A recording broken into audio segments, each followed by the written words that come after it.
à vous, chez vous, en ce dimanche 7 février. Comme toujours, la parole de Jésus suscite tout plein de questions. Et puis, avec l'évangile que nous allons lire et commenter brièvement, on pourrait toujours en rajouter parce que c'est un mystère, c'est le mystère de Jésus qui nous conduit à rentrer dans une profonde admiration, dans une profonde contemplation de sa vie, de la vie de l'Église. Nous sommes au début de l'évangile de saint Marc. En ce temps-là, aussitôt sortis de la synagogue de Capharnaüm, Jésus et ses disciples allèrent avec Jacques et Jean dans la maison de Simon et d'André. Donc Jésus venait d'appeler les 4 premiers disciples. Or la belle-mère de Simon était au lit. Elle avait de la fièvre. Aussitôt on parla à Jésus de la malade. Aussitôt. Souvent ce terme revient chez Marc. Et on peut se poser la question, ben oui, normalement on rentre dans une maison, s'il y a quelqu'un de malade, c'est normal qu'on en parle. Et pourtant, peut-être qu'elle est très gravement malade, on ne sait pas. Et donc, aussitôt, on en parle à Jésus. Et Jésus s'approche d'elle, la saisit par la main et la fait lever. La fièvre la quitta et elle est servait. Voilà le toucher de Jésus. Voilà la guérison. Et voilà que tout de suite, elle se met à servir.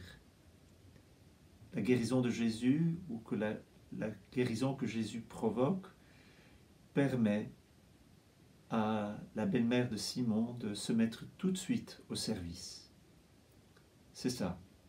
La vie en accueil, c'est le service. Dans tout cet évangile, on peut être attentif à la vie de la famille.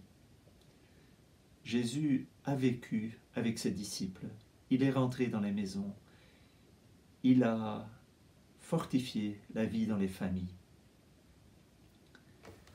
Et je ne sais pas si vous connaissez l'icône de l'Anastasis, où Adam et Ève sont pris par la main, en fait par le poignet, par Jésus. C'est un geste qui pourrait être aussi signifié dans ce geste que Jésus accomplit à l'égard de la belle-mère. Allez, je te fais lever, mets-toi debout. C'est ça, la résurrection. C'est déjà cela que Jésus réalise. Le soir venu, après le coucher du soleil, on lui amenait tous ceux qui étaient atteints d'un mal ou possédés par des démons.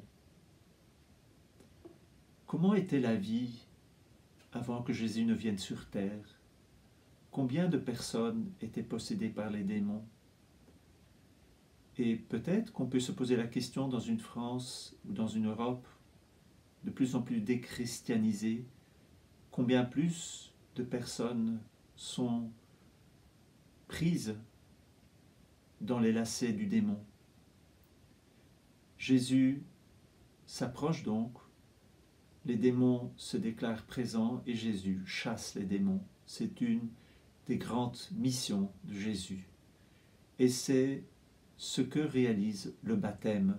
Dans le baptême, dans le rite que nous célébrons habituellement, il y a un exorcisme. Dans le rite latin, il y a 3 ou 4 exorcismes pour le baptême. Donc, on exorcise, c'est l'effet de Jésus, ce sera l'effet des premiers évangélisateurs qui iront chasser les démons et baptiser. La ville entière se presse à la porte. Il guérit beaucoup de gens atteints de toutes sortes de maladies et expulsa beaucoup de démons. Il empêchait les démons de parler parce qu'ils savaient, eux, qui il était. Voilà, Jésus chasse les démons et puis il empêche les démons de parler.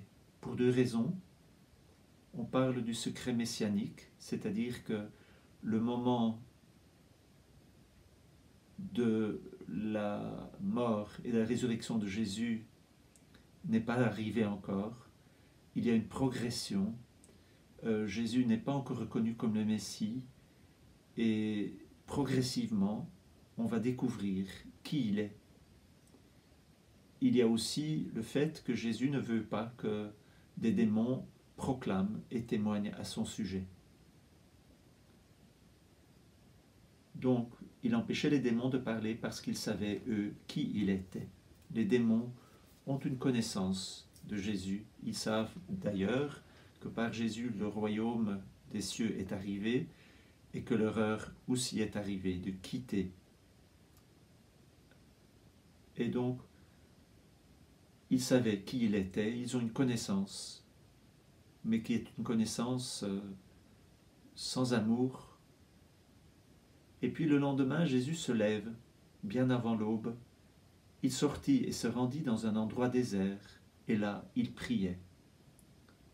Jésus a passé donc probablement une partie de la nuit à chasser les démons, à guérir, à enseigner peut-être. Et bien avant l'aube, il se lève. Le terme grec, c'est anastasis, c'est Jésus se lève. Il sort du sommeil, il se redresse, c'est la résurrection. Et il va prier. Il se retire dans le silence, dans l'intimité de son Père. Est-ce nécessaire? Oui. Dans son humanité sainte, Jésus prie. Dans tous les moments importants de sa vie d'ailleurs. Et Simon et ceux qui étaient avec lui partent à sa recherche. Ils le trouvent et lui disent « Tout le monde te cherche ». Jésus leur dit « Allons ailleurs, dans les villages voisins, afin que là aussi je proclame l'Évangile, car c'est pour cela que je suis sorti. » Tout le monde te cherche. Oui, Jésus a accompli beaucoup de signes, et c'est probablement pour cela qu'on le cherche. Jésus seulement ne veut pas être seulement celui qui réalise des prodiges. Il veut d'abord être celui qui prononce et acclame, donne la bonne nouvelle. Il est venu pour cela. Il proclame l'Évangile. Et certes, il va continuer ses prodiges. Et ces prodiges souvent conduisent à la foi.